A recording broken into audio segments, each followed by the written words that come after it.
Vamos subir André Janones. Seja bem-vindo, deputado. Espera aí, deixa eu tirar aqui. Tudo bem? Boa tarde. Seja bem-vindo aqui ao Jornal da Fórum. Conta aí pra gente como é que você vai fazer a chupetinha chorar. Olá, boa tarde. Primeiramente, um prazer imenso participar aqui do jornal mais uma vez. E só já iniciar aqui fazendo uma correção, né? Claro que a gente está divulgando dessa maneira, até com o objetivo midiático mesmo, né? Já que a gente está falando aqui de uma disputa de narrativas, mas na verdade a CPI que eu estou propondo não é necessariamente para investigar o deputado Nicolas Ferreira, mas para investigar o ato criminoso que foi perpetrado por uma quadrilha sob a liderança do deputado Nicolas Ferreira. E apesar da brincadeira, e quem sou eu para corrigir, já que fui eu quem lhe coloquei esse apelido, mas eu tenho dito, até no vídeo que eu fiz nas minhas redes sociais, eu disse o seguinte: a gente começar a tratar bandido como bandido. Então, até às vezes, quando a gente brinca, né? Ah, chupeta, chupetinha, Nicole e tal, às vezes a gente dá até um ar de, é só um menino irresponsável, é só um moleque, né? Não tem nada disso. É um deputado federal, no exercício do seu mandato, que cometeu um crime gravíssimo, um crime previsto em lei. Eu acho que esse detalhe, ele não se preocupou, eu acho que ele não se atentou a isso. É o artigo 2º da Lei 1521 de 51, que prevê o crime contra a economia popular. Foi exatamente isso que o deputado Nicolas Ferreira, junto de outros, né, Flávio Bolsonaro, deputado Gustavo Gaia, fizeram quando espalharam essa fake news. Voltando agora do recesso, a gente já vai iniciar a coleta de assinaturas. Até aqui eu já tenho o apoio de 15 parlamentares, a gente lançou ontem só, são 171, e eu não vou citar o nome porque eles não assinaram ainda, porque nós não voltamos do recesso, vai que alguém até lá tira o nome, mas a gente acredita aí que dentro de 2 meses no máximo, a gente vai conseguir as assinaturas necessárias. Carlito. Boa tarde, Janones, bem-vindo aqui à nossa conversa. Que bom que a gente tem pessoas como você para poder dar o nome que se precisa dar a esse povo, né? Infelizmente, às vezes a gente tem de falar com eles no nível que eles merecem ser falado. Inclusive, a gente já denunciou aqui uma figura bem famosa, né? O ladrão do Gustavo Gaia. E a gente fala ladrão aqui, Janone, sem medo, porque eu descobri com documentos que ele publicou no próprio site da Câmara que ele passou 6 meses pagando aluguel do imóvel onde ele utilizava para ter uma empresa que ele utilizava também como gabinete de atendimento. Até hoje, ele não respondeu à revista Fórum, a Polícia Federal foi visitar ele recentemente. Neste momento, eu acho que é importante a gente deixar claro aqui para o povo que está acompanhando a gente que a gente precisa cobrar para que parlamentares assinem esse seu pedido. Por quê? Lamentavelmente, hoje a bancada de esquerda no Congresso não tem, por exemplo, 171 cadeiras, que é o mínimo necessário para se conseguir aí a abertura dessa CPI. Então, avisa para esse povo aí, Janones, que ficou incomodado, inclusive, com essa disseminação de mentira, para que cobra o deputado dele, seja ele de direita, de centro-direita, de centrão, de extrema-direita, que ele se posicione em favor da assinatura desse seu pedido para abertura de CPI, para que a gente acabe com isso, que o Brasil volte a ser um país que se discuta a política de forma séria. Carlita, eu vou até fazer um adendo aqui à sua fala, falar para todos vocês o seguinte. Eu, inclusive, eu lancei um livro no final de 2023, onde eu falo especificamente sobre isso. Quando alguém me encontrava, a gente teve uma atuação muito forte na campanha do presidente Lula em 2022, e às vezes acontecia com alguma frequência, acontece ainda por conta de alguns métodos que eu utilizei ali, as pessoas chegam em mim e dizem assim, eu não concordo com seus métodos. Quando alguém diz isso, normalmente eu já interrompo e digo o seguinte, então somos dois, porque eu também não concordo. A questão é que a gente está em meio a uma guerra e parece que a nossa ala ainda não percebeu isso ainda. Então, por exemplo, eu vou dar aqui um exemplo real. Eu, André Janones, eu sou contra o uso de arma de fogo. Ponto. É um posicionamento meu. Se amanhã ou depois tiver uma guerra bélica, eu vou estar com a arma na cintura e aí eu vou estar disparando. Ora, mas então você é hipócrita. Não. Ali é um contexto de exceção, um contexto de guerra. Fazendo uma analogia, é isso que falta ao nosso campo entender. de que nós estamos em um período de guerra. Em um período de guerra, você adota práticas que você não concordaria em tempos de paz. No exemplo que eu acabei de dar, em tempos de paz, eu sou contra a utilização de arma de fogo. Em uma guerra bélica, eu usaria a arma de fogo. Dito isso, agora sim partindo para a sua fala, só existem duas maneiras de você combater uma fake news. Só duas. A primeira delas é você utilizar das mesmas práticas. Então, alguém diz uma mentira, você vai e diz outra para desviar o foco. Então, olha, o fulano roubou. Você vai lá e diz que o que está falando que você roubou matou. E aí vamos ver qual narrativa se sobressai. Essa é uma opção. Não estou dizendo que é correta, não estou dizendo que é errada, não estou fazendo juízo de valores. Eu estou dizendo que assim você desvia o foco, desvia a atenção e consegue sobreviver a uma fake news. Ponto. A segunda maneira eu vou dividir essa segunda maneira em duas. Né? Uma parte que seria preventiva, que é através da regulação das redes sociais, e uma segunda parte que seria repressiva, que é através da responsabilização judicial / criminal de pessoas que propagam, que disseminam fake news, principalmente uma fake news que afeta a economia popular, como foi o caso da mentira orquestrada pelo deputado Nicolas Ferreira. E aí, só um adendo aqui também que é importante a gente dizer. Dá a sensação de que é um menino, um influencer, um cara bom de rede, que teve uma ideia, ele estava lá na casa dele jantando, aí de repente falou, opa, eu tive uma ideia aqui. Pegou um celular e fez uma live e ela explodiu. Não é assim. É exatamente como era a maneira do bolsonarismo agir. Por trás daquele pão francês com margarina, do leite condensado, ali tinha toda uma estrutura, todo um sistema de distribuição em massa. É exatamente o que acontece agora. Né? O que a gente quer investigar na CPI. Qual o papel do marqueteiro do Bolsonaro no vídeo? Ele fez a mando de quem? Ele recebe de quem, ainda que indiretamente, para atuar, roteirizar e gravar esse vídeo?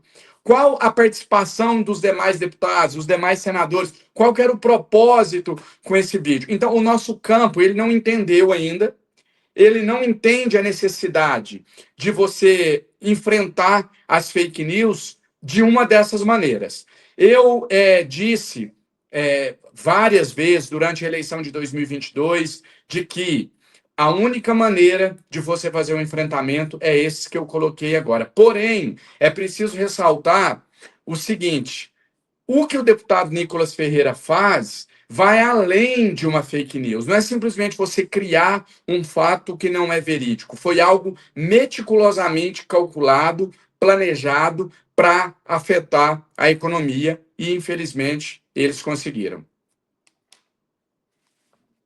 Henrique. Olá, Janones, como vai? Boa tarde para ti. Eu queria te perguntar a respeito do... Eu não sei se você viu, foi há pouco agora, coisa de uma hora atrás, o ministro da Fazenda, Fernando Haddad, deu uma entrevista ao vivo na CNN Brasil e abriu a caixa de ferramenta para cima do Bolsonaro e fez uma acusação direta. Disse que ele não tem dúvida de que, em boa parte, a responsabilidade dessas ações sobre a história do Pix, da fake, dos Pix, vinha do Bolsonaro e da família dele. E, para isso, citou casos bem conhecidos, o principal deles, a apreensão daquele estojo de joias da Chopard, avaliado em 16 milhões e meio de reais, que ficou retido na Receita Federal, no aeroporto de São Paulo, e também os casos de rachadinha no gabinete do senador Flávio Bolsonaro, e o caso dos 101 imóveis comprados, boa parte deles, 70%, 80%, com dinheiro vivo. E o Haddad diz textualmente que Bolsonaro está por trás dessa onda fake que acabou atingindo gravemente o governo e que tudo isso se deve pela bronca que ele tem pessoal da Receita Federal por conta desses episódios. No teu entendimento, inclusive na tua vivência de redes, o teu convívio com esse tipo de coisa, parece de fato ser algo que transcendeu o poder midiático, digamos assim, do Nicolas? É algo que pode realmente estar atrelado a essa bolha mais ampla do bolsonarismo sob controle da própria família Bolsonaro? Olha, eu te digo com todo o conhecimento de alguém que praticamente não se recorda como era o mundo antes do digital. Eu costumo dizer que eu não precisei fazer a transição para a era digital, porque na minha adolescência eu já utilizava redes sociais. Claro que não as mesmas de hoje, mas desde então. É absolutamente impossível um vídeo ultrapassar o número de habitantes de um país sem que isso seja orquestrado, que isso seja estruturado de uma maneira absolutamente profissional. E isso tem custos, isso deixa rastros. Por isso, a nossa proposição da CPI, ela se faz extremamente importante para que a gente possa investigar e mais do que não deixar o governo, não deixar o povo brasileiro refém de futuras ações como essas. Agora, só uma última questão que eu acho importante colocar, ainda em relação às ações que fizeram com que esse vídeo alcançasse o alcance que alcançou. A gente não pode, nos momentos de crise, nos momentos de dificuldade, começar a atacar pedra para virar modinha e etc. E eu sei que a revista Fórum não faz isso, muito pelo contrário. Mantém fiel aos princípios de defesa da democracia, como sempre foi. Mas a gente não pode também ir para o outro extremo, que é o extremo de passar a mão, de não olhar para os próprios erros. Na minha visão, o crescimento do bolsonarismo, da extrema-direita como um todo nos últimos anos, ela se deve mais a um erro nosso do que a um acerto deles. Porque a partir do momento que nós perdemos a conexão com o povo, a gente deixa esse mesmo povo sozinho, carente. E aí ele está mais suscetível a cair num papo fácil. Eu vou dar um exemplo aqui, seja homem ou mulher, tanto faz. Se você é casado, viaja, fica 5 anos fora, a possibilidade de quando você chegar, você não ter mais seu companheiro ou sua companheira ali, ele ter cedido aos encantos de um terceiro, é muito maior do que se você estiver ali no dia a dia. Nós nos descolamos da realidade do povo. Nós, e aí quando eu digo nós, eu digo o campo progressista como um todo, nós não sabemos mais o que o povo pensa. Nós temos a coragem de ir lá e falar assim: olha que absurdo, olha aqui, o governador Tarcísio falou que vai aumentar, vai matar mais bandidos, porque nós não sabemos que o povão quer ouvir isso. O nosso discurso é absolutamente desconectado do discurso das classes populares. E esse episódio do Pix reflete isso. Esse episódio não tem a repercussão que tem pelos níveis de testosterona do senhor Nicolas Pereira, nem pelo tamanho da chupeta que ele carrega na boca.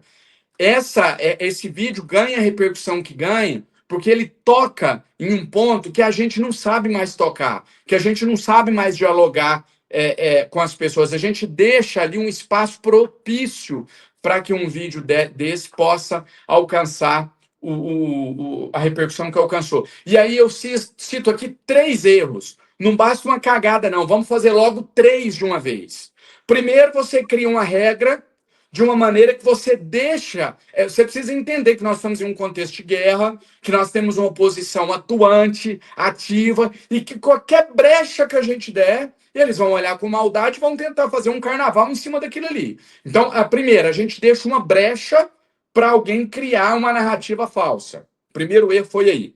Segundo, cometemos esse erro, aí nós, e eu me incluo, eu não tenho nenhum problema quando eu faço críticas, às vezes eu faço, em relação ao nosso campo, falo, me incluo mais como simbolismo. Agora não, eu vou dizer algo que eu ensino no meu livro o contrário do que eu próprio fiz. Todos nós cometemos esse erro. A gente colaborou com pelo menos 30% do alcance que essa história teve. Todo mundo que eu sigo de esquerda, do nosso campo progressista, toda hora no feed do meu Instagram aparece lá uma crítica, uma piadinha. Postou o vídeo do Nicolas, eu deixei de seguir. Achei que era isso, mas aí vi que curtiu o vídeo do Chupetinha. A gente começa a dar a situação um alcance ainda maior. E a gente deveria fazer exatamente o oposto. Você ignora. Ou você cria um outro ponto para desviar o foco daquela notícia que está tomando conta dos noticiários. Então, a gente estimula aquilo. Me lembrou, essa história me remeteu a algo parecido com o que a gente viveu no Ele Não, que para mim, eu sempre falo que a facada e o Ele Não foram a dupla que elegeram o Bolsonaro. Quando a gente começa a falar Ele Não, artista falando Ele Não, o povão, a massa, a dona de casa que está lá na casa dela, lá, que mal tem arroz e feijão na mesa, ela fala, eu nem sei quem é esse Bolsonaro, mas se esse povo rico aí, tudo tá falando que ele não pode, então ele deve estar incomodando, então eu vou votar nele. Era isso que as pessoas falavam. Eu não era deputado ainda, vivia a realidade do interiorano, lá do interior de Minas Gerais, numa cidadezinha desse tamanhozinho. Era a sensação que eu tinha como cidadão na rua, era essa, que ele não elegeria o Bolsonaro. Continuo achando até hoje, 7 anos depois, continuo achando que contribuiu. A mesma coisa a gente fez agora com esse vídeo. A gente começou a dar uma repercussão, a falar no assunto, a fazer matérias, reportagem, tudo. Ok. Segundo erro, até aí, tudo bem, tomou uma proporção muito grande, não dá para ter sangue frio, ok. Mas aí a gente comete um terceiro erro. Aí foi colocar a cereja no bolo e coroar, que foi voltar atrás. Quando você volta atrás, aí você ainda diz, aí você não consegue mais segurar a narrativa de que é fake news. Ora, se fosse fake news, não teriam voltado atrás. Eu sei que não é assim. Vocês sabem que não é assim. Provavelmente o público da Fórum sabe que não é assim. Mas vai lá na periferia. Vamos sair das metrópoles. Eu estou aqui em Brasília. Vamos sair de Brasília, de São Paulo. Vamos para o interior, lá para a ponta, para você ver. É impossível defender para o povão que aquilo era fake news por um único motivo: voltou atrás. Então, quando o ato de voltar atrás, ele tem vários recados. Ele mostra que ele passa a falsa impressão de que não era fake news. Ele dá à oposição a vitória, a questão mesmo da força, eu venci o governo. E o pior, a oposição passa a ter como discurso que nós impedimos o ato de se concretizar. Nós fomos os grandes vitoriosos. Então, eu não podia deixar de fazer essa crítica com o objetivo de fazer uma crítica construtiva, mas eu acho que está na hora da gente parar de errar. Ainda dá tempo da gente acordar, da gente aprender a jogar esse jogo e tentar mudar o cenário. E só mais um ponto que eu quero colocar. Eu não estou dizendo só em relação à minha atuação. Nós somos vários colegas na Câmara dos Deputados, inclusive colegas que hoje, no presente, talvez, não estou falando historicamente, nem de número de seguidores, mas colegas que hoje têm mais engajamento que eu, que têm muito destaque nas redes sociais, que foram para o enfrentamento de início, só que não existe uma unificação. Não é como eles lá. Existe um problema, assim, não dá para eu discorrer aqui em poucos minutos sobre como mudar o cenário, né? Como resolver o problema da comunicação da esquerda no Brasil. Não tem jeito, né? Eu consigo apontar aonde está o erro, eu consigo fazer um diagnóstico. Agora, se eu for obrigado a falar aqui em pouquíssimas palavras, o erro número 1, não é só esse erro, é um processo. Mas, para mim, qual que é o erro número 1 do nosso campo? Já falei isso para o presidente Gleisi Hoffmann, já falei isso pessoalmente para o presidente Lula, já falei isso mais de 300 vezes para o Sidônio, agora ele está na SECOM, é uma grande esperança para o nosso campo, a gente mudar a comunicação, que é o seguinte: a falta de centralização do discurso. O nosso discurso ele não é unificado. Então, eu estou aqui falando hoje desse episódio, o outro deputado está falando do Minha Casa Minha Vida, o outro está falando do SAMU, o outro está falando do pé de meia. Lá, não. Inclusive, por isso eles têm uma capacidade fenomenal de assassinar reputações. Porque eles é como se fosse executar alguém. Eu, por exemplo, fui vítima disso quando eu recebi uma falsa denúncia de rachadinho no meu gabinete, que ao contrário do senhor Flávio Bolsonaro, que tem 101 imóveis que eles conseguiram adquirir com dinheiro roubado. Eu não tenho patrimônio algum e não tenho vergonha de falar. Não se provou e nunca se provará, simplesmente porque eu nunca peguei um único centavo e coloquei no meu bolso como eles fizeram. Mas quando isso aconteceu, a esquerda se dividiu. Muitos não fizeram a defesa, não ouviram o meu lado.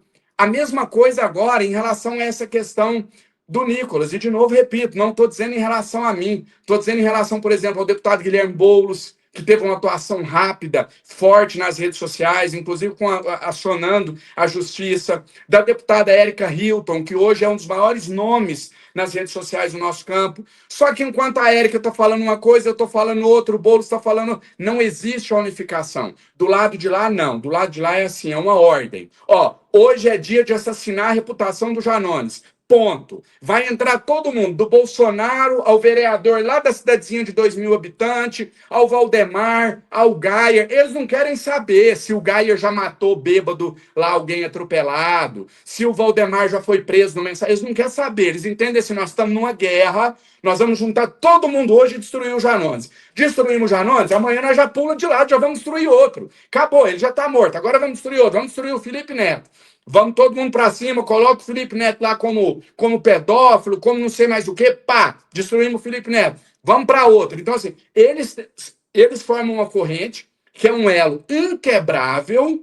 Um deles podem matar alguém que eles vão se unir para defender.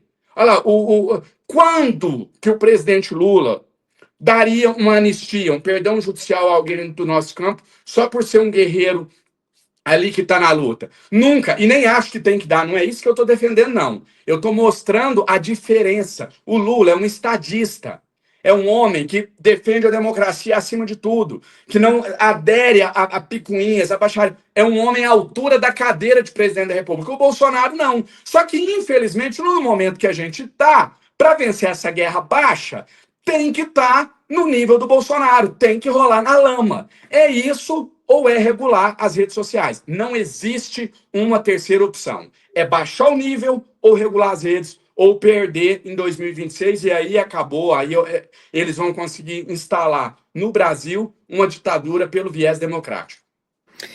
Deputado, aqui para finalizar a sua participação, eu quero agradecer aqui, olha, o superchat da Andréa Cristina, que fala: deputado, sabemos muito bem as entranhas de Nicolas e família e emendas PIX. Quando essa caixa de Pandora será aberta? E quando teremos respostas da CPI da Covid? Terá memorial em lembrança da tragédia? Só segura um pouquinho que tem mais um outro, vou agradecer a Andréa Cristina, dizendo que precisamos de ações sociais nas ruas com o SESC e, finalmente, o Bombeiro Diário. Obrigada pela sua colaboração.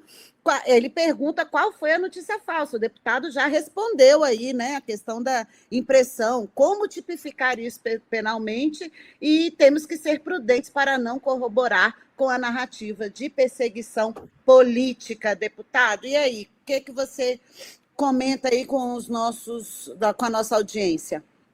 Olha, em relação a maneira da gente reagir a isso, a gente dar a resposta vai ser na CPI. A tipificação está na Lei 1521 de 51 e existem várias outras também que a gente está estudando com o Departamento Jurídico e com a assessoria técnica da Câmara dos Deputados para a gente conseguir enquadrar e buscar fazer justiça. Agora, eu queria só finalizar respondendo a sua pergunta inicial. Quando a gente começou aqui, você falou quando que nós vamos fazer o Chupetinha chorar. Eu quero dizer um negócio para vocês, fazer um compromisso aqui. Eu vou lutar até o final, eu não desisto, eu vou fazê-lo chorar N vezes ainda, e vou contar para vocês aqui em primeira mão uma coisa.